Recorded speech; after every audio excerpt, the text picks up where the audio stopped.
I have exciting news for you. From the week of December 5th until the 15th, you will have the opportunity to win an all access lifetime membership pass to the personal development school to give yourself the gift of healthy relationships this holiday season. We will be selecting 5 lucky winners to receive special prizes. And all you need to do is to be subscribed to our YouTube channel, like this video, and then click the link in the description and register your email in order to be entered to win. There are also bonus points for those who comment below on how a lifetime membership to our school could really benefit them or impact their lives. So make sure you check your email on December 16th to see if you win. Again, we'll have 5 winners that get all sorts of different access and prizes to PDS. And if you don't hear back from us, please don't worry. Everyone who enters will also still receive a small gift from myself and the Personal Development School as a thank you for being a valuable member of the PDS community. And all of the details are listed in the description of this video below. Best of luck. So if you watch a lot of videos on this channel, you've probably discovered by now that fearful avoidance and dismissive avoidant attachment styles are the ones most likely to be chased by others when it comes to relationships and connection. And actually, if I had to say there's one attachment style that tends to get chased by everybody the most, it's probably our fearful avoidance. Even dismissive avoidants in the early stages of dating may find themselves really chasing after the fearful avoidant. So in this video, I want to talk about the 3 reasons fearful avoidants tend to get chased the most and what the really key takeaways are from these topics of discussion. So first and foremost, FAs and Gs alike, they both tend to engage in something called intermittent reinforcement. This is not necessarily a conscious process, but with fearful avoidance, it tends to be quite extreme. And intermittent reinforcement is this idea that somebody will give something and then take it away in these very inconsistent manners or in very inconsistent sort of timings of things. So a really good experiment to sort of exemplify this is there was an experiment done with rats. And they had them go to these little food pellet levers, and they would push down on these levers, and food pellets would come out.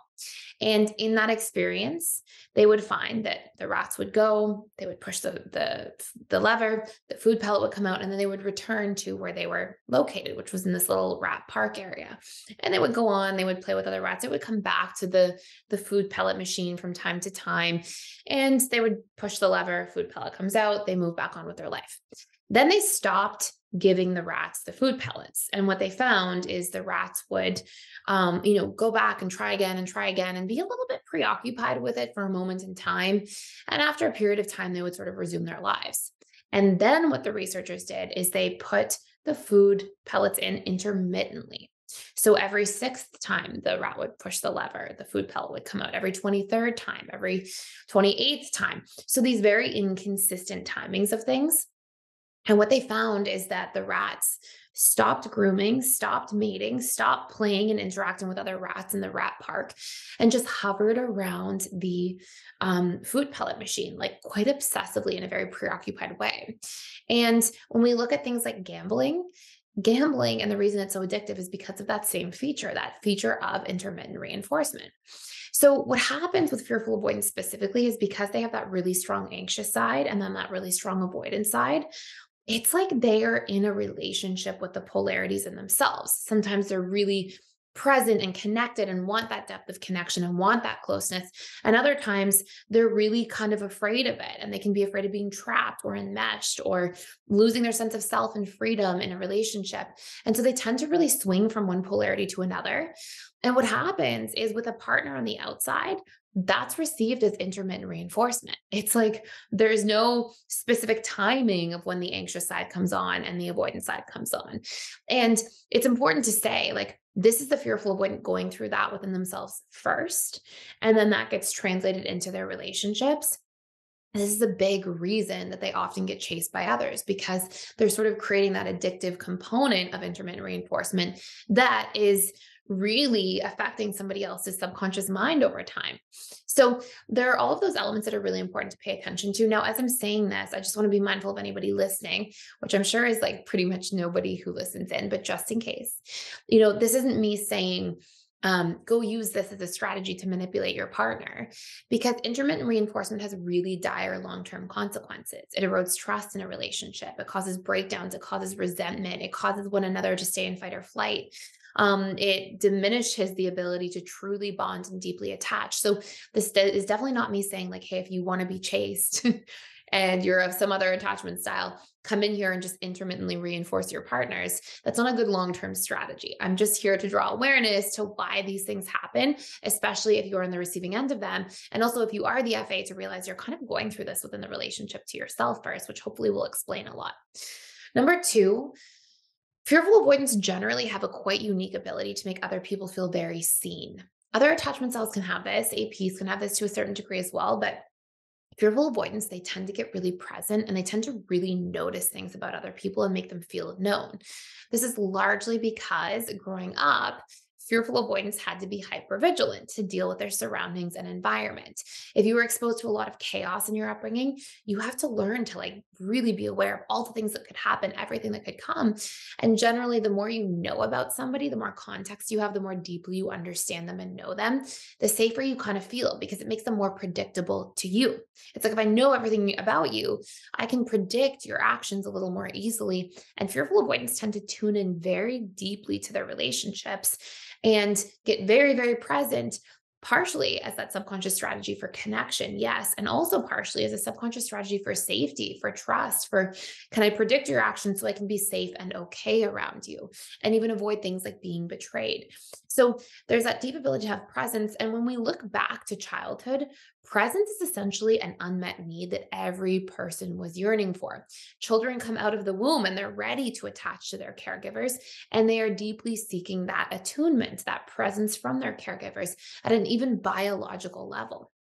And so when that's missing or when that starts to be inconsistent in any manner, then we seek that. It's like this big unmet need everybody's subconscious mind carries to a certain degree. So when that's brought into relationships, it can make people really want to latch on and hold on to that because it sort of touches this very deep part of all of us and obviously creates that deeper connection.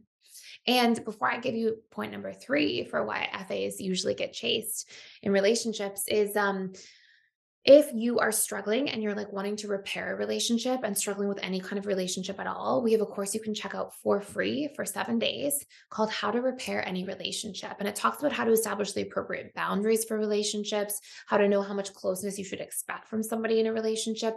And then if you're on the rocks and this is the relationship that can have a healthy outcome, how to identify that and then do all the things necessary to really repair and get things back on track. So you can check that out for free for 7 days using that link below. And last but not least, we have fearful avoidance often in their fears and their feelings going back and forth. And that feelings minus fears dynamic, again, tends to create that tendency for intermittent reinforcement for sure, which plays into that sort of addictive element of things. But also, because fearful avoidants can really express their feelings, it's like they can deeply attach. But because they sometimes have their fears, it creates this dynamic of them being like independent.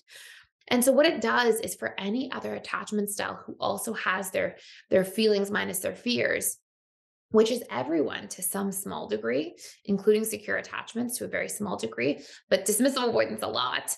Um, and other fearful avoidance a lot. They tend to really operate in their feelings minus their fears. What ends up happening is there's that ability to deeply attach without triggering the fears in somebody else. And so there's that closeness, but also the FA seems to really be like independent in that form. And it can cause them to be able to bond without tripping the fears in other individuals that they're connecting with. And that can really lead to other FAs sort of chasing the original FA back, or dismissive avoidance even chasing fearful avoidance. And then, of course, anxious preoccupieds are very likely to be drawn in there for that reason, along with those intermittent reinforcement components. And it is important to note, yes, even securely attached people can respond a little bit and be a little bit conditioned and drawn into somebody who is fearful avoidant because of those intermittent reinforcement components and the presence and some of the different traits that the FA brings to the table. So I hope this makes a lot of sense and answers some of your burning questions about why FAs always get chased. Please let me know any other questions you have down in the comments below for future videos, suggestions, questions about fearful avoidance in general. And I hope you enjoyed this video. Thank you so much for watching and for being here.